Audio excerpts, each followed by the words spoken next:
Ako po si Von Philip B. Perez. Ako po ay nasa second year high school na ngayon.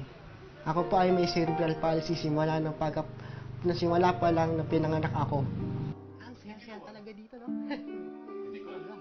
Ang kondisyon nun, ma'am, ayon sa aking pagre-research sa internet, habang buhay na raw po yun. Pero depende rin po sa tao yun. Sabi nga po sa isang kanta, tawanan daw po yung mga problema eh. Tapos yung maging positive ka po lagi.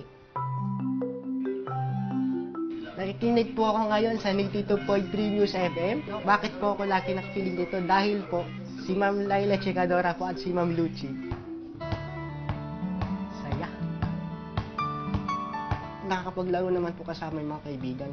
Pag nabubuhay normal na rin po ako para po naiwasan yung lungkot at mga problema. Meron po kasi akong napanood na isa niyong episode din. Sabi nga po ni Ma'am Lucy sa news, kung may kahilingan po, i-hashtag lang daw po yung Dear Pope Francis. Ginawa ko po yun para may pakita ko rin yung sarili kong pananaw. Importante po sa akin yung dasal kasi yun lang po yung sandatap kung sa kahit anumang bagay na mangyayari sa buhay mo at sa buhay mo rin sa hinaharap. Dear Pope Francis, sana po ipagdasal niyo po ang mga tulad ko pong may mga kapansanan